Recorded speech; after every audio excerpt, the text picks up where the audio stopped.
Yo, what's good, YouTube? Welcome back to my channel. Today I'm going to be talking about the AWS Solutions Architect and how I was able to pass this realistically, also in the same span of 3 months. Now, this exam was a little harder than the CompTIA Security Plus because I didn't really have much experience with AWS. If you're new to my channel, here's a little backstory about me. So I have a degree in cybercrime and IT security, and I also have experience in the security industry as well. And so at the time of doing this exam, which is only last month, I didn't really have much AWS experience. I was advised to take the AWS Cloud Practitioner first of all, but I looked at the objectives and that was super easy, right? And so I decided to go a step further and do the AWS Solutions Architect Associate. And I'm going to show you the resources that I used and how you can also pass this exam on your first try in less than 3 months. Udemy has been my go-to learning platform for a while now. LinkedIn Learning is also a great learning platform, but I really prefer Udemy. And if you don't know what Udemy is, it's a learning platform for not just IT certifications, but leadership principles, web development, and just communication in general. Anything AI you can learn on Udemy. Lots of really informational things on Udemy. This is not an ad. So I'm going to take you to the course that I used on Udemy. This is the AWS Solutions Architect Prep by Stefan Marek. Like I said, I find it hard to focus sometimes, and so I would sort of space out when I was listening to the course sometimes.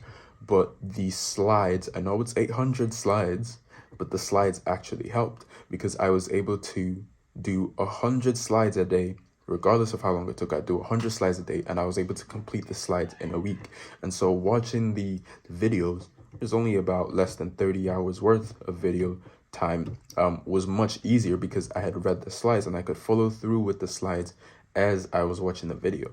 And this course also includes hands-on work.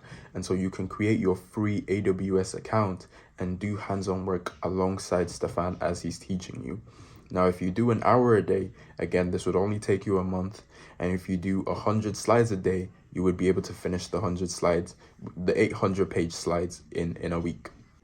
Now, let's talk about pricing, right? Udemy has a 12 euros per month personal plan where you're able to access anything or almost anything on Udemy. So that includes this course and also the exams course as well. And I'll show you the exam. So we have the Solutions Architect Exam Prep. So this is the practice exam for Solutions Architect. And you can see here that there are 6 practice tests with 65 questions each. Okay.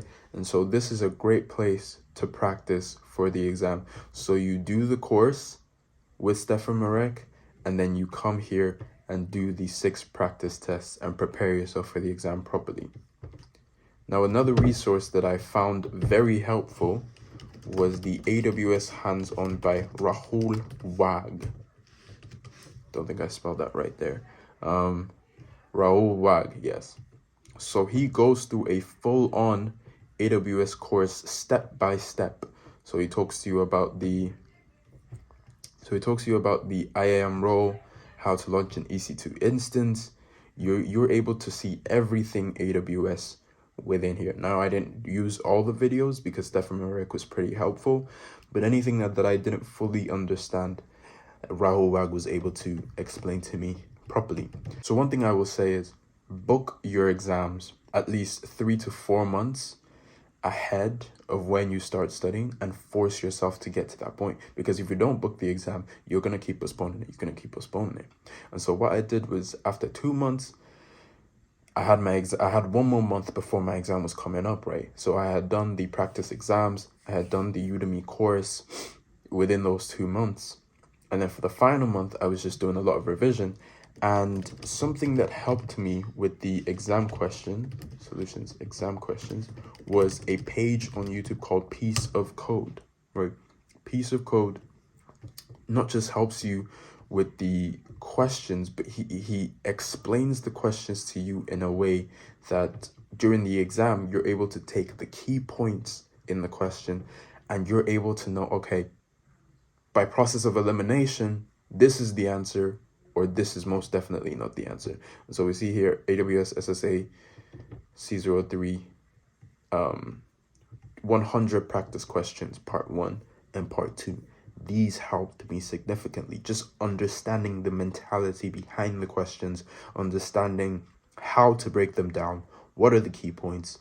When I'm doing the process of elimination, what could the answer possibly not be? That helped me so tremendously. And so these resources are very key. And obviously, don't forget ChatGPT. That is probably one of the most important resources you could use. Now, I was working while I was studying for this exam. So realistically, I would say it took me about 2 hours a day to study for this exam. But like I always say, I'm not the best at focusing when I'm reading. So I always set a goal at the end of the week, and I do whatever it takes to reach that goal at the end of the week. Now, my strategy is the same as my strategy when I did the CompTIA Security Plus exam. And if you want to know how I passed that, you can go check out that video. I'll put the link in the description or somewhere on the screen. The final resource that I used was AWS Skill Builder. I can't open it right now because I don't have the account anymore.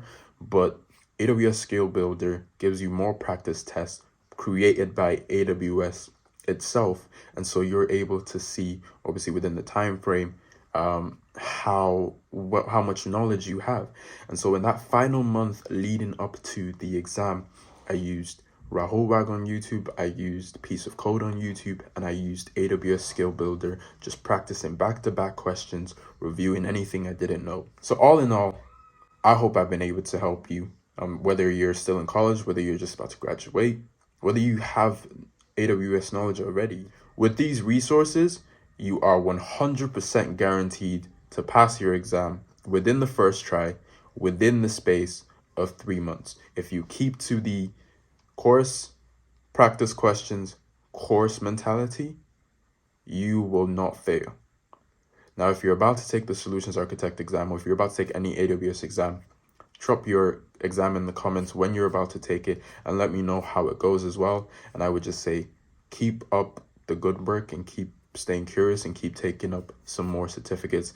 And obviously, like and subscribe to this page if the resources have been helpful.